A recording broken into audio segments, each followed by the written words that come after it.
Eso pensé podcast, un podcast producido y dirigido por Miguel Riera. Un espacio donde estaré dando mi punto de vista y algunas reflexiones sobre temas de la vida diaria.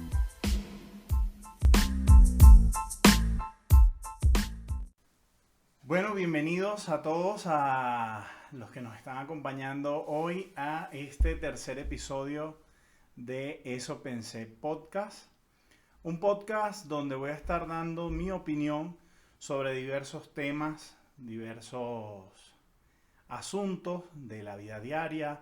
No solamente de economía, no pretendo ser un especialista en temas de negocio, ni de dinero, ni de finanzas. Simplemente hablar de mis experiencias en diversos temas. Temas de familia, temas sociales, temas políticos, temas económicos, incluso simplemente vivencias que me haya tocado vivir, valga la redundancia. Y bueno, vamos a comenzar hoy con el tema de ¿eres pobre porque quieres?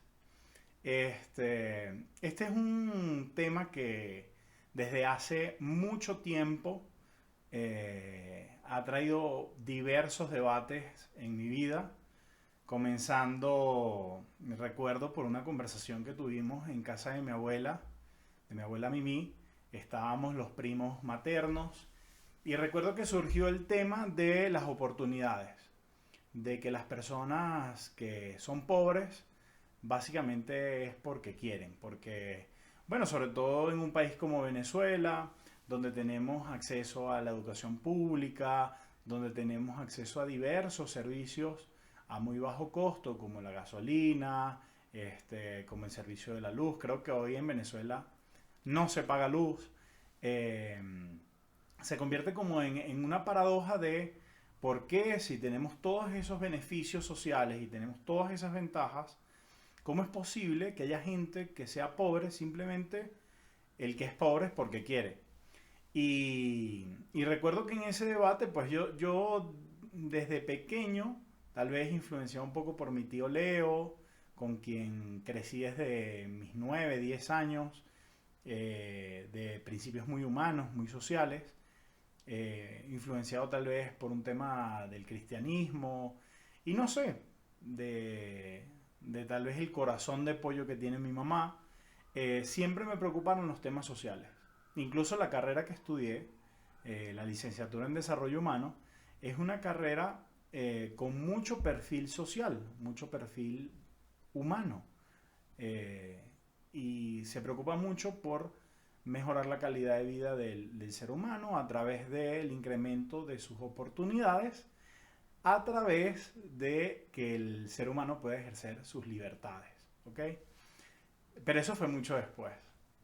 A mi corta edad, entonces, pues tenía a mis primos que tal vez crecieron en unos hogares un poco más aventajados en temas económicos, con mayor poder adquisitivo. Yo por diversos asuntos, por tal vez el divorcio de mis padres, un poco de desorden familiar, pues crecí con ciertas carencias económicas, sobre todo de los 10 años en adelante. Entonces, hablando de ese tema, yo recuerdo que yo les decía que no, que realmente el que es pobre no es porque quiere, que muchas veces es por las oportunidades que se nos dan. Y, y en ese momento ellos me decían, pero ¿qué oportunidades? O sea, en Venezuela se puede estudiar gratis, se puede, los pasajes o el transporte público es muy económico a diferencia de otros países y realmente no era una limitante el poderte formar para conseguir dinero y así tener una mejor vida. Pero yo, por supuesto, lo que tenía en mi cabeza en ese momento cuando hablaba con ellos, y no recuerdo si se los dije o no, era que simplemente nuestro ejemplo, el de que sus papás tuvieran una mejor condición de vida, que tuvieran mayor estabilidad económica, los ponía a ellos en una condición de ventaja sobre mí, que tenía que ponerme a trabajar para pagar algunos gastos de mi universidad, que tenía que preocuparme de ciertos asuntos como si voy a tener pasaje mañana para ir a la universidad o no. Y ojo, la brecha entre nosotros no era mucha, teníamos más o menos unas condiciones de vida parecidas.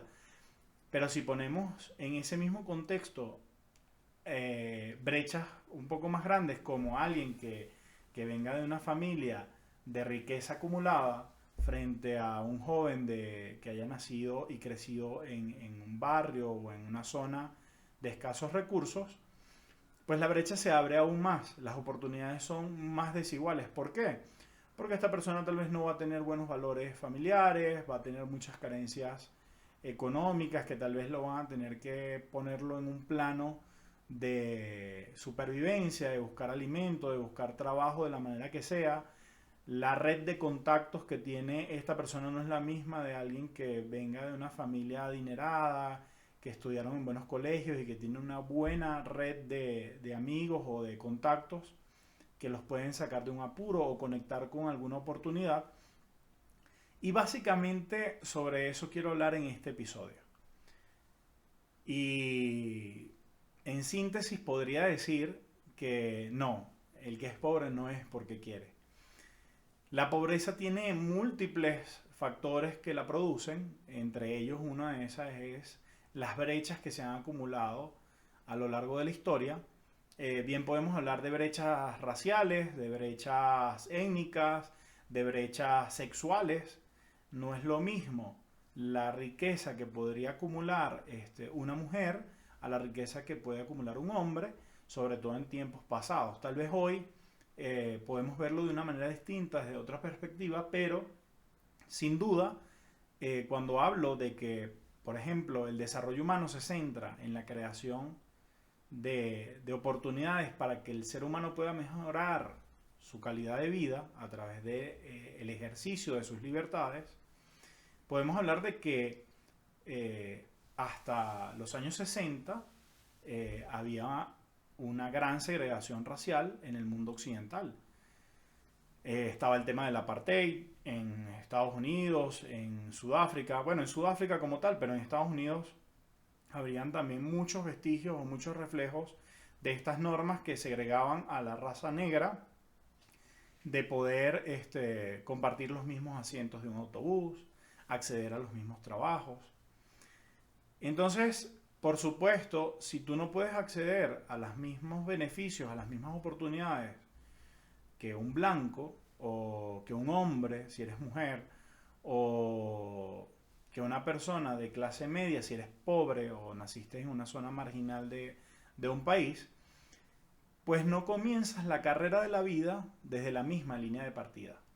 Hoy que estamos viendo el tema de las Olimpiadas, y vaya una felicitación a la delegación del Comité Olímpico Venezolano que a pesar de las dificultades y de que las oportunidades no son iguales para un venezolano tal vez hoy que para cualquier otro deportista del mundo, tenemos varios medallistas, incluso a Yulimar Roja que rompió el récord mundial, el récord olímpico y se ganó una medalla de oro porque supo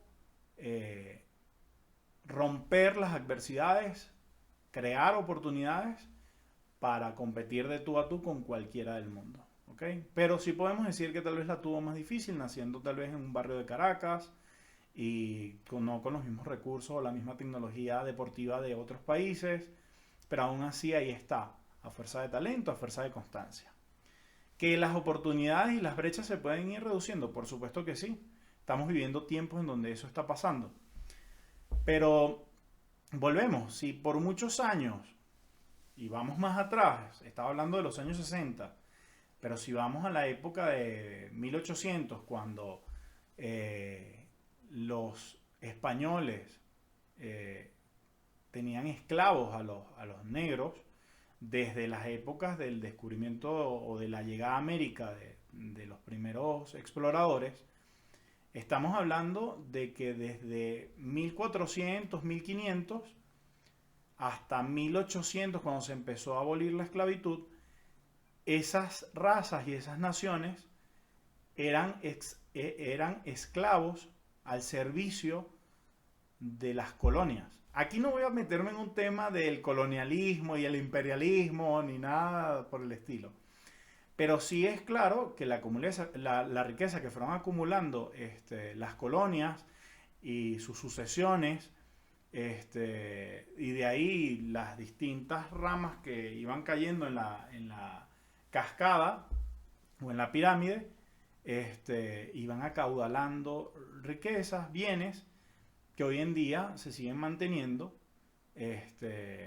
y que por supuesto la raza negra o los indios, nuestros indígenas, no pudieron tener ese tipo de acumulación de riqueza, sino hasta mucho tiempo después, donde empezaron a reconocerse sus derechos, donde empezaron a participar de igual a igual en una sociedad, donde empezaron a ganar derechos civiles adjudicados por los que decidían si eran dignos de esos derechos o no. Y, y es bien llamativo esto. ¿Hace cuánto puede votar democráticamente en la mayoría de los países que se hacen llamar democráticos una mujer? Es loco pensar que eso fue hace nada. O sea, estamos hablando de unas pocas décadas cuando se instauró el derecho al voto a la mujer. Entonces, hoy vemos que la pobreza es el reflejo de brechas que se han acumulado en el tiempo. Pero sí, también hay una cuota de responsabilidad en cada persona. Personas que no han querido superarse, que no han querido cambiar su realidad, romper el ciclo de pobreza de sus dinastías o de sus generaciones. Porque es muy fácil quedarse con el tema de, es que yo nací en una familia de padres divorciados y que perdimos nuestra casa y que tuvimos que vivir en casa de nuestra familia porque no teníamos un hogar propio y pobrecito de mí, y dar lástima y decir, bueno, y por eso es que soy como soy y tengo las finanzas que tengo. No se trata de eso, se trata de reconocer dónde está el punto que me impide a mí tener un conocimiento financiero, un conocimiento de por qué estoy donde estoy y hacia dónde quiero ir. Y alinear mis expectativas también acorde a las oportunidades y libertades que tengo. Pero es muy complicado cuando tú ni siquiera piensas en esto, cuando ni siquiera eres empático en el decir por qué la persona que me ayuda con la limpieza del hogar, a la que le pago por el servicio de venir, tal vez semanal, tal vez diariamente, tal vez incluso vive en mi casa, porque esa persona no se ha podido superar, porque esa persona tiene un trabajo de ese perfil. Y no estoy hablando de que hayan trabajos indignos, ni mucho menos. Pero sabemos que es mucho más difícil para una persona que trabaja limpiando casas, acumular riqueza, al punto de darle una vida o un colchón financiero a su familia. Es mucho más complicado que una persona tal vez que es un empresario, que fundó una empresa, que genera buenas ganancias, y que tiene un nivel de estudio, un nivel de conocimiento de cómo administrar el capital, de cómo invertir. No están en igualdad de condiciones. Entonces, este capítulo o este episodio es mucho para tal vez hacer un llamado a la reflexión y ver un poquito los costados y decir, ¿cómo puedo yo ayudar a cortar o aumentar las oportunidades de las personas que me rodean para que puedan tener mejores condiciones? Y aquí entro en otra realidad, y es que tampoco entremos en ese discurso comeflor de medio de Robin Hood, de no, por eso yo digo que los ricos entonces tienen que repartir su riqueza y dársela a los pobres para que puedan entonces los pobres surgir y tengamos una sociedad más equitativa y más igualitaria. Y eso no es el fin de este episodio, porque ahí iríamos al tema de la ley de Pareto del 80-20, que lo ha estado como retomando de una manera muy contemporánea, un psicólogo de nombre Jordan Peterson, que él habla de este mismo 80-20 de la ley de Pareto, pero aplicado a la distribución de riqueza. Él dice,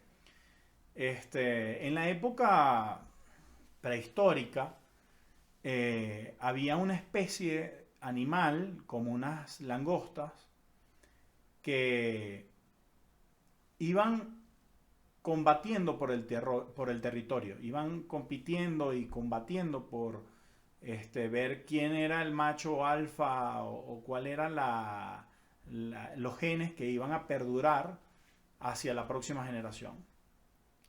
Y por supuesto, siempre ganaba la langosta de este animal prehistórico, este ancestro de lo que hoy conocemos tal vez como una langosta, que tenía más fuerza. Y ese se hacía más fuerte aún después de haber vencido y tomaba experiencia y luego en el próximo combate pues agarraba más fuerza todavía y los genes de él se iban haciendo más fuertes generación tras generación y esa dinastía genética pues era la que predominaba en esa especie y fue la que fue predominando y prosperando o permaneciendo en el tiempo. Lo mismo pasa en las sociedades humanas de cierta manera. Todos comenzamos con un mismo nivel de riqueza, si se quiere, desde la época de las cavernas, hasta que alguno de nuestros ancestros dijo, ¿y qué pasa si empiezo a acumular y a guardar o tener reservas de alimento, de armas? ¿Y qué pasa si empiezo a tomar armas o, o alimentos del que tengo al lado? ¿Y qué pasa si el que está al lado, en vez de trabajar para él, trabaja para mí, bajo mi dominio y lo convierto prácticamente en mi servidor? Y así fue como se fueron gestando esas grandes colonias o esos grandes imperios. Si hoy nosotros reseteáramos el mundo y comenzáramos la humanidad desde cero para igualdad de condiciones y todo esto, la teoría de la ley de Pareto del 80-20 dice que al igual que en un juego de monopolio, la riqueza por temas probabilísticos y estadísticos va a volver indudablemente a un mismo grupo de personas mínimo hasta que se termine el juego. Esto quiere decir que inevitablemente hay personas, esa frase de que el dinero llama dinero, van a ir acumulando riqueza de una manera exponencial, mientras los que están más abajo en la pirámide les va a costar cada vez más acaudalar o guardar fondos o crear un patrimonio para sus sucesiones. Por ejemplo, hoy podemos ver dos casos muy claros de esto. Uno es Bill Gates y el otro es Jeff Bezos, y podemos hablar incluso de Mark Zuckerberg en esta dinastía de personas con grandes acumulaciones de riqueza. Y me llama la atención dos cosas al hablar de ellos. Una, ver cómo el crecimiento exponencial de su riqueza se está haciendo cada vez más evidente. Bueno, ahí también se me salta un Elon Musk, que también pues está acumulando una gran cantidad de capital en muy poco tiempo. En el capítulo anterior hablábamos de empresas unicornios como Tesla, como Uber, como Rappi, como Airbnb, como Amazon, como Facebook, como Google. Y hoy día vemos que esas empresas tal vez no tienen más de 20 años y sus dueños tienen más riquezas que imperios que tienen tal vez siglos. Porque cada vez este juego de la supervivencia y la generación de riquezas pues se va haciendo más complejo y más hermético y más exponencial a medida que se crean distintas herramientas o factores que lo aceleran. Pero lo que quería ver con esto es que aquí vuelve el tema de las brechas. Recuerdo que hace poco se dio el tema de los viajes espaciales privados. Comenzó SpaceX con la NASA haciendo el viaje para la NASA, donde fueron a la estación espacial prácticamente en un tema de SpaceX servir como medio de transporte para la tripulación de la NASA con una empresa privada de propiedad de Elon Musk y varios socios inversores. Tuvimos hace poco los dos vuelos espaciales de Virgin y de la empresa que ahorita no me viene, creo que es Blue Origin, de Branson y Bezos, respectivamente. Y recuerdo que se dio como una matriz de opinión de, míralos, en vez de estar invirtiendo en las personas pobres y en filantropía, ellos deciden irse al espacio. Entonces, ¿acaso el espacio es más importante que la humanidad? Y parten dos cosas de este pensamiento o esta matriz de opinión. Primero, ese dinero es de ellos, nadie se los regaló. Ellos lo han gestado a través de tal vez una economía que puede parecer justa o injusta para algunos, pero es economía al fin, es el espacio del mercado, donde hay una oferta y una demanda y a través de ello ellos han sabido fabricar o ofrecer productos y servicios y acumular esa riqueza. Y si ellos lo quieren gastar en un viaje a la luna y si ellos lo quieren gastar en un viaje al centro de la Tierra, eso es decisión de ellos. No podemos caer en ese tema de esa envidia de decidir qué haría yo si tuviera la cantidad de dinero que tiene un Jeff Bezos. Porque es muy mediocre pensar así. Es lo mismo con... Porque el Vaticano, si son los siervos de Dios y todo esto, no venden todas sus riquezas y sus obras y su oro y lo dan a los pobres, si es que de verdad les importan los pobres. Porque con eso lo que harían es botar a la basura años y años de historia y de tradición y de bueno, joyas preciadas de la humanidad por un hecho que ya sabemos a dónde va a parar. ¿Okay? Y al final cada quien hace con su riqueza lo que quiere. Y lo segundo que me viene a la cabeza es qué impresionante que mientras hay unos que estamos luchando por pagar nuestros servicios, nuestras quincenas, nuestras obligaciones, hay otros que están soñando con ir a Marte y con ir al espacio. Así de disonante y de distópico y de extensa es la brecha entre la humanidad. Aprovechando que estamos en tiempos olímpicos, hay otro pensamiento que se me viene muy pertinente a este tema de pobreza y de acumulación de riqueza y es, ¿son merecedores los atletas olímpicos, deportistas de clubes privados, deportistas en general, atletas, son merecedores de esos sueldos que ganan más que un doctor o un educador? También ha pasado muchas veces que la gente dice, ¿cómo es posible que Messi o Neymar ganen esa cantidad de dinero si lo único que se dedican es a jugar, a entretener? ¿No es más valioso acaso el trabajo de un educador, de un doctor, de un médico que salva vidas, de un educador que forma seres humanos?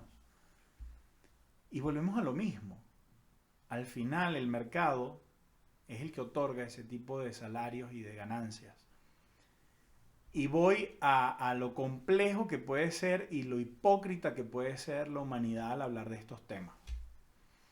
Estábamos en pleno momentum de caos histórico en tema de salud. Y no hablo de la enfermedad y de la palabra porque, bueno, puede que este video en algún momento quiera hacerlo monetizable y si lo menciono o lo digo, no lo podría hacer. Pero estando en este momento histórico de que todos estemos encerrados, de que se priven todas las actividades en exteriores y todo esto, ¿qué fue lo primero que volvió a la normalidad? ¿Dónde fue el primer mercado que vimos que parecía que volvía a la vida y se reactivaba. Yo recuerdo, tal vez es mi percepción y estoy equivocado, claramente los partidos de la Champions League. Se estaba jugando las finales de, sí, la fase eliminatoria ya de la Champions y empezaron a reactivar el fútbol mucho antes que las escuelas, mucho antes que incluso consultas regulares en temas de salud. Y para mí fue muy evidente darme cuenta cuál es la prioridad de la humanidad, o por lo menos de quienes deciden que se reactiva económicamente y que no, y dónde sí está permitido aforo y dónde no. Antes de reactivar incluso el consumo en restaurantes y reactivar la economía, se reactivaron partidos de béisbol, de fútbol, de NBA, se buscaron las mil y una maneras de que el show no parara. Algo muy parecido a la época del Imperio Romano de pan y circo. Mientras tú le des a la humanidad entretenimiento, todo puede pasar, pero el show debe continuar. Entonces es así como que al hablar de, ¿es merecedor Messi de ese salario, de esa gran paga frente a educadores, doctores? Pues sí, si al final eso es lo que consumimos, si a la final eso es lo que le damos mayor importancia, si a la final eso es lo que rige prácticamente el mundo, pues ahí es donde están los sponsors, ahí es donde está la publicidad, ahí es donde está el patrocinio y ahí es donde está el dinero para pagar esos grandes sueldos. En las universidades no está el entretenimiento. ¿Son súper importantes? Sí. Quisiera que los educadores ganaran más, por supuesto. Que los médicos tuvieran un mejor salario, por supuesto.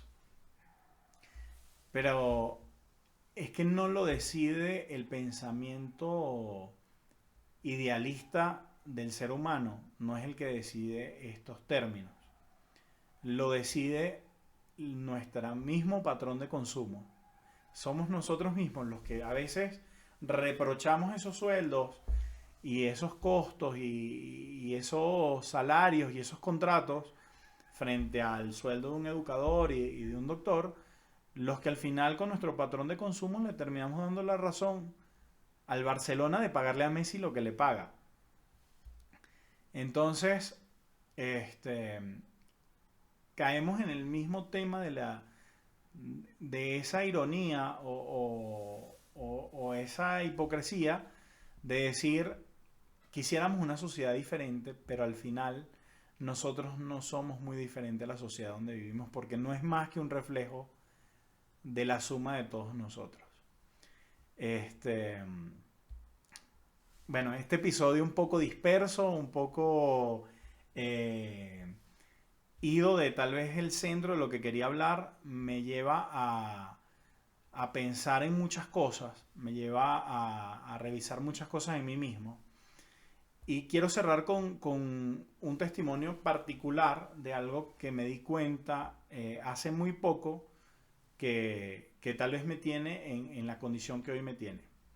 Primero, al no crecer en una familia de conocimiento financiero o que le importara guardar o acumular capital para un futuro, para inversiones, para guardar un colchón para próximas generaciones, siento que nunca valoré el dinero. Siento que nunca supe o me cuesta hasta el sol de hoy visualizarme como alguien exitoso a nivel económico. No sé si me pase solo a mí, pero creo que es un efecto de lo mismo que hablaba de la frase del dinero llama dinero. Si nunca lo has tenido y nunca lo has vivido, es difícil que tú te imagines viviendo una vida de lujos o de cierto estatus diferente al en el que creciste. Pero una vez empiezas a acceder a ese tipo de vida, te das cuenta el por qué es tan valiosa para los que la viven. Eh, Ir a un club social, ya sea de golf o un club como el Ítalo o el Country, y tener las bondades o beneficios que se vive como socio de uno de estos clubes, te hace darte cuenta el por qué esas sociedades se manejan con acciones, con comprar las acciones y volverte socio de ese club y te das cuenta lo sabroso que es acceder a ese tipo de beneficios. Lo mismo pasa cuando no has ido tal vez a un restaurante de alto estatus o de lujo y vas por primera vez y dices, oye, ya sé por qué tal vez aquí se paga el servicio de esta manera porque de verdad me sentí muy bien, te sientes distinto. O cuando te acostumbraste a estar siempre en transporte público y luego tienes un coche o un carro y dices, qué diferencia. Uno se acostumbra muy rápido a lo bueno. Eso como un primer punto. Lo reflexiono sobre mí y digo, yo quiero cierto estilo de vida, pero no estoy acostumbrado a hacer las cosas que hay que hacer para obtenerlo porque nunca me desenvolví en esos medios. Hoy pues, como siempre me enseña mi mamá, me arropo hasta donde me alcanza la cobija, pero sin duda me doy cuenta de que me gusta lo bueno y que ese Miguel socialista y humano no deja de existir por el hecho de que me doy cuenta de que la vida del capitalismo y del confort pues es agradable, por lo menos a mis ojos lo es. Y no por eso siento que estoy siendo injusto con las personas que no acceden a esa vida. Ojalá todos pudiéramos tener cierto grado de vida digno. Ese sería el ideal. Y por otro lado, me he dado cuenta que le tengo mucho miedo al estrés.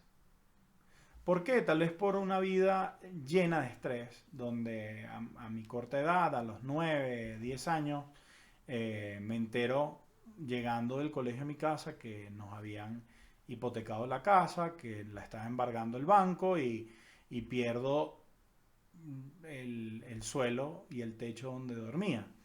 Y de ahí mi vida se transforma tal vez en ciertos grados de incertidumbre, de estrés, y me acostumbro tal vez a ser una persona que evade ciertas responsabilidades, que evade ciertos desafíos que me podrían haber llegado o llevado a estar en otro punto de mi vida si hubiese hecho las cosas distinto.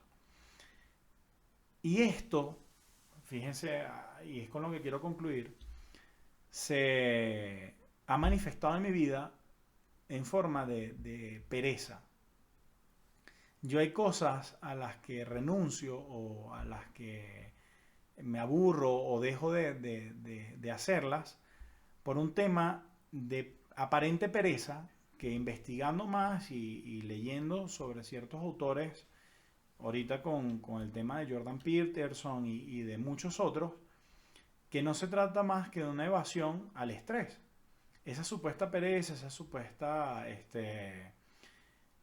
apatía a ciertos temas, por lo menos, por poner un ejemplo, a querer aprender inglés o haber estudiado de una manera mucho más comprometida mi bachillerato o mi universidad, hablan mucho del miedo que tengo al fracaso, por haber fracasado y por haber perdido muchas cosas.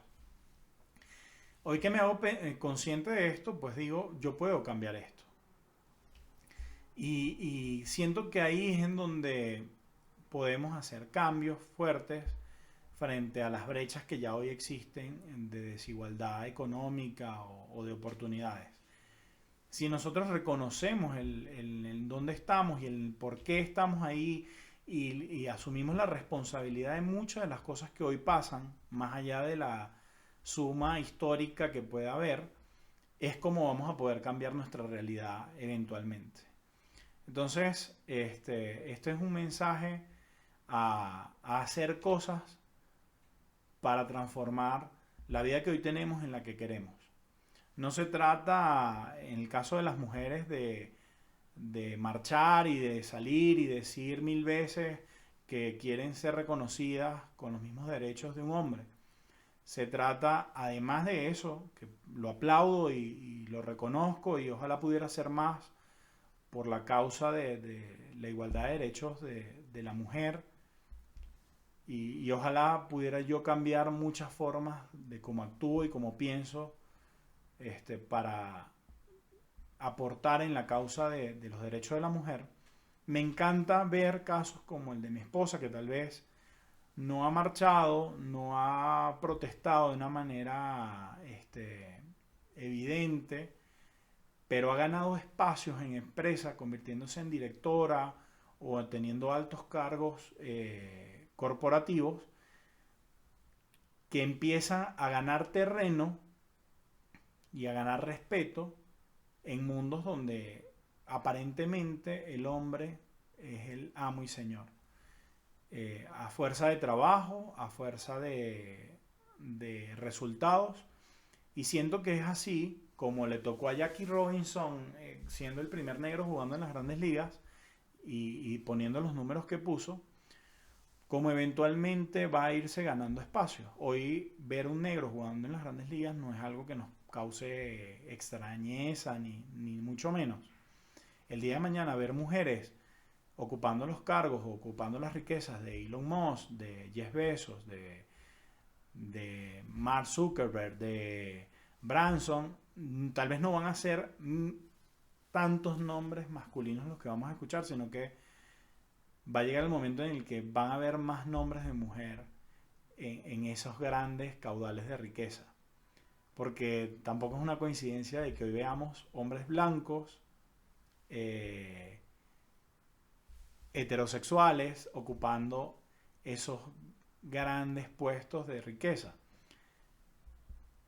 Pasa lo mismo, los patrones, los genes, la acumulación de riqueza y una cultura histórica los ha puesto ahí. El día de mañana, mientras vayamos transformando nuestra forma de pensar, mientras vayamos transformándonos como sociedad, veremos cosas distintas. El día que el entretenimiento del fútbol no sea más importante que la salud y la educación, pues ese día veremos que los profesores y educadores ganen más. El día que dejemos de sentir que lo normal es ser un hombre heterosexual blanco, que esa sea la norma, que nuestro cerebro realmente cambie, veremos a un negro ocupando esos grados de riqueza, a una mujer ocupando esos grados de riqueza, a una persona de la comunidad LGBT ocupando esos grados de riqueza. Pero eso pasará cuando cambiemos como sociedad. No será antes ni será después.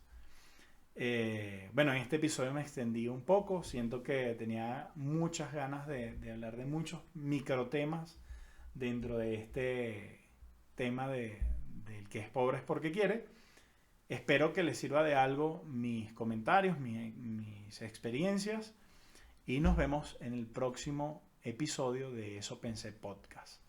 Por favor, si llegaron hasta este momento del episodio, suscríbanse en el canal de YouTube, suscríbanse en el espacio del podcast en Spotify, denle manito arriba en YouTube, denle like en Spotify y compártanlo con sus amigos, con sus conocidos, con quien crean que pueda ser de valor esta información o estas opiniones.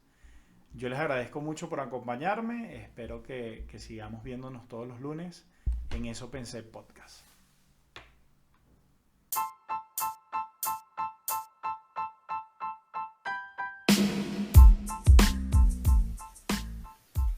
Eso Pensé Podcast, un podcast producido y dirigido por Miguel Riera. Un espacio donde estaré dando mi punto de vista y algunas reflexiones sobre temas de la vida diaria.